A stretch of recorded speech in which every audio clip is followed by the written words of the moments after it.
गांव के किनारे पर एक घना जंगल था, जहां से रोज सुबह एक लकड़हारा अपनी पुरानी कुल्हाड़ी कंधे पर रखकर लकड़ियां काटने जाता था। उसका नाम रहमत अली था। उसका चेहरा धूप और हवा से सख्त हो चुका था। हाथ मजबूत थे और आंखों में थकान के बावजूद एक अजीब सी शफकत बसी रहती थी। रहमत अली का एक ही बेटा था, जिसका नाम अयान था। अयान बचपन से ही दूसरे बच्चों से मुख्तलिफ था। जब गांव के बच्चे खेलते, वो अक्सर अकेला पहाड़ी की तरफ तकता रहता, जैसे उसे वहां से कोई पुकार रहा हो। गांव के पीछे एक ऊंची पहाड़ी थी, जिसे लोग सियाह पहाड़ कहते थे। लोगों का कहना था कि उस पहाड़ी में पुराने जमाने का एक जिन रहता है, जो कभी कभी अंधेरी रातों में आग के शोले बनकर आसमान तक उठता है। गांव वाले बच्चों को डराने के लिए कहते, सियाह पहाड़ के पास मत जाना, वरना पहाड़ी जिन तुम्हें उठा ले जाएगा। मगर अयान के दिल में डर के बजाय तजस्सुस था। एक दिन जब अयान सिर्फ 10 साल का था, उसने अपने बाप से पूछा, अब्बा, क्या वाकई पहाड़ी पर कोई जिन रहता है? रहमत अली ने कुल्हाड़ी तेज करते हुए कहा, बेटा, हर कहानी में कुछ सच होता है और कुछ अफसाना। हम इंसान अपने डर को नाम देते हैं। शायद जिन हो, शायद ना हो, मगर पहाड़ी खतरनाक जरूर है। अयान चुप हो गया, लेकिन उसके दिल में एक बेचैनी सी जग उठी। उसे महसूस होता था कि उसकी तकदीर उस पहाड़ी से जुड़ी हुई है। वक्त गुजरता गया। अयान बड़ा होता गया और अपने बाप के साथ जंगल जाने लगा। रहमत अली उसे लकड़ी काटना, दरख्तों की उम्र पहचानना और हवा की रफ्तार से मौसम का अंदाज़ा लगाना सिखाता। बेटा, वो कहता, जंगल जिंदा होता है। अगर तुम इसकी इज्जत करोगे तो ये तुम्हारी हिफाजत करेगा। एक शाम जब सूरज गुरूब हो रहा था और आसमान सुर्ख रंग में डूबा हुआ था, रहमत अली और अयान वापस गांव की तरफ आ रहे थे। तभी पहाड़ी की तरफ से एक जोर का धमाका सुनाई दिया। जमीन हल्की सी कांपी, परिंदे डराकर उड़ गए। रहमत अली रुक गया। उसके चेहरे पर परेशानी थी। ये आवाज ठीक नहीं, उसने धीरे से कहा। अयान ने पहाड़ी की तरफ देखा। उसे लगा जैसे चोटी पर कोई साया हिल रहा हो। एक लम्हे के लिए उसने एक रोशन आंख जैसी चीज चमकती देखी, फिर सब ठीक हो गया। उस रात अयान ने ख्वाब देखा। वो सियाह पहाड़ की चोटी पर खड़ा था। उसके सामने एक बड़ा सा जिन था, जिसका जिस्म धुंध से बना हुआ था और आंखें अंगारों की तरह जल रही थीं। मगर उस जिन की आवाज हैरत अंगेज तौर पर नर्म थी। अयान, उसने कहा, तुम्हें यहाँ आना होगा। सिर्फ तुम ही हो जो इस पहाड़ को बचा सकते हो। अयान होश में उठ बैठा। उसका दिल जोर से धड़क रहा था। सुबह तक वो बेचैन रहा। अगले दिन गांव में खबर फैली कि पहाड़ी के करीब चरने वाली बकरियां लापता हो गई हैं। लोग और भी डरा गए। कुछ ने कहा कि जिन गुस्सा हो गया है, कुछ ने कहा कि ये कोई जंगली जानवर का काम है। रहमत अली ने फैसला किया कि वो कुछ दिन पहाड़ी के करीब लकड़ी काटने नहीं जाएगा। मगर अयान के दिल में एक और ही आग जल रही थी। उसे महसूस होता था कि जिन ने जो ख्वाब में कहा वो सिर्फ तसव्वुर नहीं था। एक दिन जब रहमत अली किसी काम से गांव के दूसरे सिरे पर गया हुआ था, अयान चुपके से जंगल की तरफ निकल गया। उसके कदम खुद ब खुद सियाह पहाड़ की तरफ उठते गए। जितना वो करीब जाता, हवा ठंडी होती जाती और खामोशी गहरी होती जाती। पहाड़ी के दामन में पहुंचकर उसने देखा कि वहां अजीब सी खामोशी है। न परिंदों की आवाज, न पत्तों की सरसराहट, जैसे वक्त रुक गया हो। अयान ने हिम्मत जोती और चढ़ाई शुरू कर दी। रास्ता पथरीला था। कई जगह उसे हाथों का सहारा लेना पड़ा। 2 घंटे की मेहनत के बाद जब वो आधी चोटी तक पहुंचा तो उसने एक गुफा देखी। गुफा के मुंह से हल्की सी नीली रोशनी निकल रही थी। उसका दिल जोर जोर से धड़कने लगा, मगर वो वापस नहीं मुड़ा।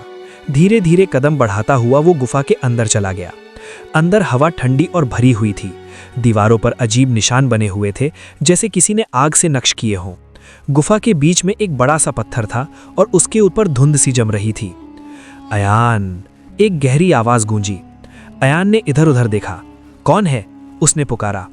धुंध घनी होने लगी और धीरे धीरे उसका रूप एक अजीम जिस्म में ढलने लगा। वही जिन जो उसने ख्वाब में देखा था। डरो मत, जिन ने कहा, मैं तुम्हें नुकसान नहीं पहुंचाना चाहता।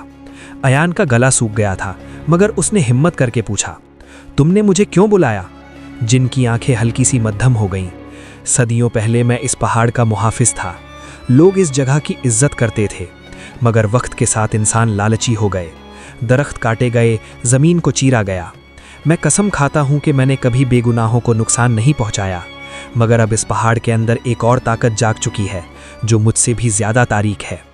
अयान ने हैरानी से पूछा, कौन सी ताकत? जमीन के नीचे आग का दिल धड़क रहा है, जिन ने जवाब दिया। अगर उसे रोका ना गया तो ये पहाड़ फट पड़ेगा और तुम्हारा गांव मिट्टी में मिल जाएगा। अयान का रंग उड़ गया। मगर मैं क्या कर सकता हूँ? मैं तो सिर्फ एक लकड़हारे का बेटा हूँ। जिन की आवाज़ में एक अजीब सी मजबूती थी। तुम्हारे बाप ने जंगल की इज्जत की है, तुम्हारे खून में उसका असर है। सिर्फ वही इंसान जो ज़मीन से सच्चा प्यार करता हो इस आग को ठंडा कर सकता है। अयान ने गहरी सांस ली। मुझे क्या करना होगा? जिन ने अपना बड़ा सा हाथ उठाया। गुफा की दीवार पर एक मंजर उभर आया। पहाड़ के अंदर गहरी सुरंग थी जहां लाल रोशनी चमक रही थी।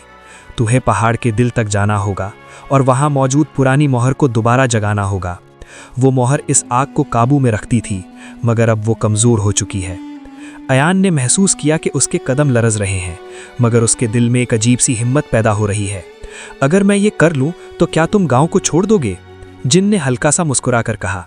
मैं कभी तुम्हारा दुश्मन नहीं था।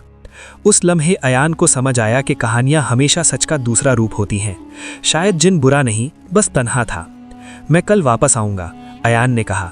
मुझे अपने अब्बा को बताना होगा। जिन ने सर हिलाया। याद रखना, वक्त कम है। अयान भागता हुआ पहाड़ी से नीचे उतर आया। शाम हो चुकी थी। गांव में उसकी तलाश हो रही थी। रहमत अली का चेहरा गुस्से और फिक्र से लाल था। तुम कहाँ थे? उसने सख्ती से पूछा। अयान ने सब कुछ सच सच बता दिया। पहले तो रहमत अली ने उसे डांटा, मगर जब उसने बेटा की आंखों में सच्चाई देखी तो वो खामोश हो गया। बेटा, उसने धीरे से कहा, अगर ये सब सच है तो हम दोनों को मिलकर इसका सामना करना होगा। मैं तुम्हें अकेला नहीं जाने दूंगा। अगले दिन सुबह से पहले दोनों बाप बेटा पहाड़ी की तरफ रवाना हो गए। आसमान अभी अंधेरा था और सितारे चमक रहे थे। रहमत अली के हाथ में कुल्हाड़ी की और अयान के दिल में उम्मीद और डर दोनों। जब वो गुफा तक पहुंचे तो जिन पहले से इंतजार कर रहा था। रहमत अली ने उसे देखा तो एक पल के लिए जम गया, मगर फिर अपने आप को संभाला। मैं अपने बेटे के साथ हूँ, उसने मजबूत आवाज में कहा, और मैं तुम्हारा दुश्मन नहीं। फिर तीनों गुफा के अंदर गहराई की तरफ बढ़े, जहां से जमीन की गर्माहट महसूस होने लगी थी और एक नई आजमाइश उनका इंतजार कर रही थी। ये तो बस इब्तिदा थी, क्योंकि पहाड़ के दिल तक का सफर उनके तसव्वुर से कहीं ज्यादा खतरनाक और पुरअसार था, और हर मोड़ पर उन्हें अपने डर, अपने यकीन और अपने रिश्ते की आजमाइश देनी थी। अयान, रहमत अली और जिन गुफा के अंदर गहराई की तरफ चल रहे थे।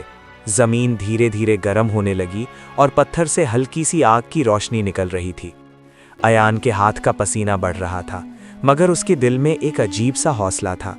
उसने महसूस किया कि ये सिर्फ एक सफ़र नहीं, बल्कि उसकी पहचान का इम्तिहान भी है।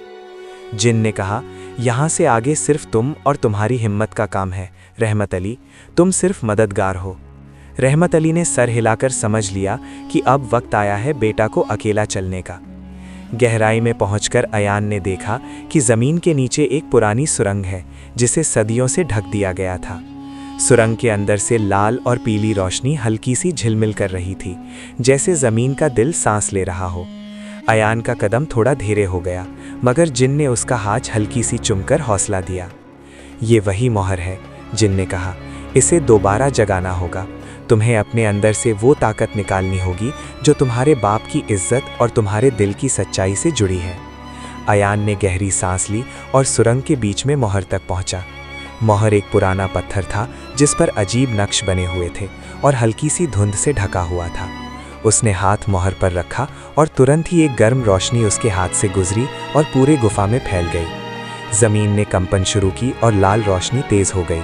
अयान ने महसूस किया कि उसकी सांस रुक रही है, मगर उसने अपने बाप और जिनका साथ याद किया।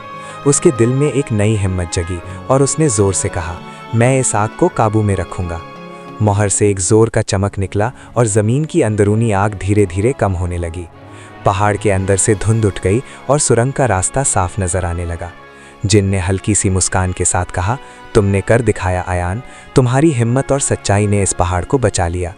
रहमत अली ने बेटा को गले लगाया।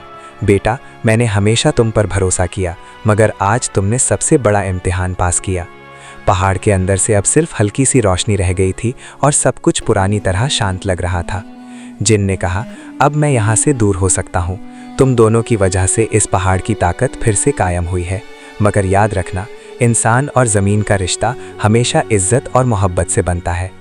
अयान ने सिर हिलाकर कहा, हम हमेशा ज़मीन की इज्जत करेंगे। रहमत अली और अयान ने सुरंग से बाहर कदम रखा और सूरज की पहली किरण देखकर महसूस किया कि नई रोशनी सिर्फ आसमान पर नहीं, बल्कि उनके दिलों में भी आई है। जिन ने उन्हें अलविदा कहा और धुंध के साथ गुफा में घुल गया। अयान ने महसूस किया कि सिर्फ उसका सफ़र ख़त्म नहीं हुआ, बल्कि उसके दिल और दिमाग में एक नई समझ आई है कि हर कहानी के पीछे सच और इम्तिहान छुपे होते हैं। जब दोनों गांव वापस आए तो लोग हैरान थे कि अयान और उसका बाप दोनों बिना किसी नुकसान के वापस आए। अयान की आंखों में अब सिर्फ हिम्मत और तसल्ली थी और रहमत अली को अपने बेटे पर फख्र महसूस हो रहा था।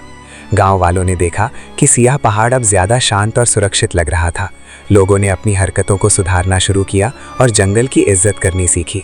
और अयान, लकड़हारा का बेटा, अब गांव के लिए एक मिसाल बन गया कि सच्चाई और हिम्मत से बड़ी ताकत को भी काबू में रखा जा सकता है। और इस तरह सियाह पहाड़ और गांव दोनों फिर से शांति और मोहब्बत में जीने लगे और कहानी का सफ़र ख़त्म हुआ।